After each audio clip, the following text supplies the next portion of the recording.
जय श्री कृष्ण। आज हम चलते हैं लंका की यात्रा पर, जहां पर रावण की मृत्यु के बाद विभीषण का राज्याभिषेक हो रहा था और अब अयोध्या लौटने का समय है।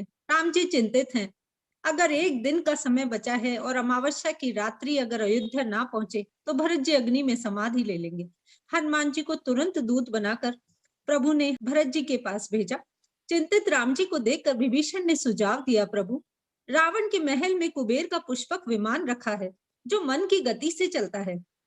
आपको जानकर हैरानी होगी कि उस पुष्पक विमान में 7 तल मौजूद थे।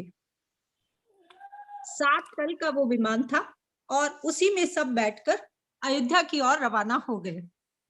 सब अयोध्या पहुंचे।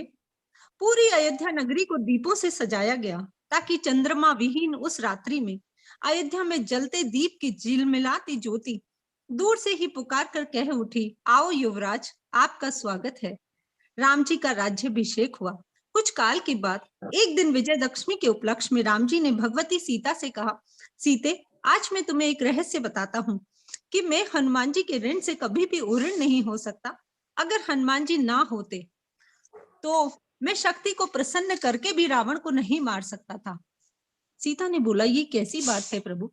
बोले, हाँ, शक्ति ने रावण को वरदान दे रखा था और महिषासुर मर्दिनी स्वयं रावण को अपने अंक में लेकर युद्ध कर रही थी, क्योंकि वो अपनी वरदान की विवशता थी।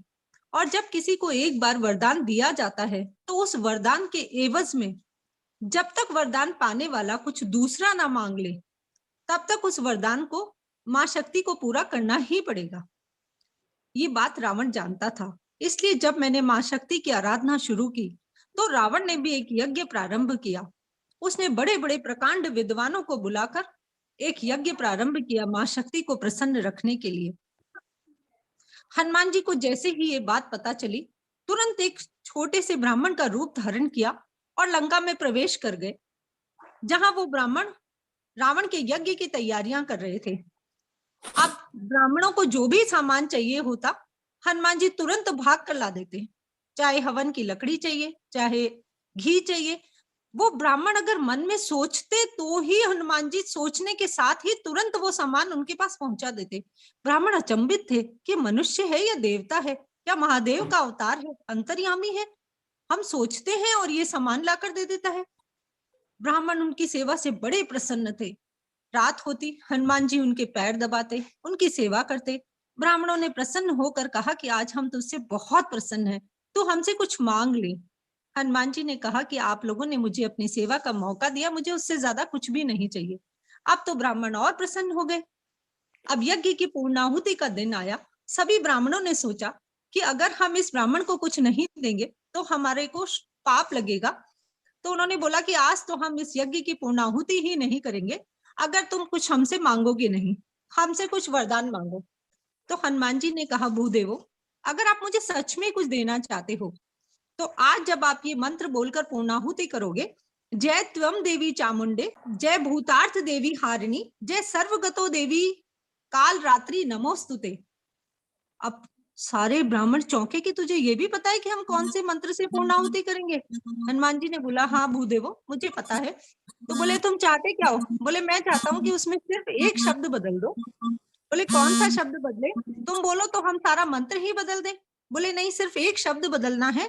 जय त्वम देवी चामुंडे, जय भूतार्थ हारिणी की जगह आप कारिणी बोलकर और फिर हवन में पूर्णाहुति कर दीजिए। सारे पंडितों ने, सारे ब्राह्मणों ने यही किया और जय भूतार्थ कारिणी कर और फिर पूर्णाहुति कर दी। भूतार्थ कारिणी, हारिणी का मतलब था कि मेरे समस्त दुखों को हर लो, और कारिणी का मतलब हुआ कि मां मुझे दुख दो। और जब रावण ने खुद अपने लिए दुख मांगे तो महिषासुर मर्दिनी कुपित हो गई और उसने श्राप दिया कि जा, तेरे कुल का विनाश हो जाएगा, तेरे कुल में कोई पानी देने वाला भी नहीं बचेगा। और अपना काम करके हनुमान जी वापस लौट आए राम जी के यज्ञ में। तुलसीदास जी कहते हैं मानस में, प्रति उपकार करूं क्या तोरा, सम्मुख हो न सके मुख मोरा, सुन सुत तोई उऋण में नाही। राम जी कहते हैं कि सुन पुत्र, मैं तुझसे उऋण ही नहीं हो सकता।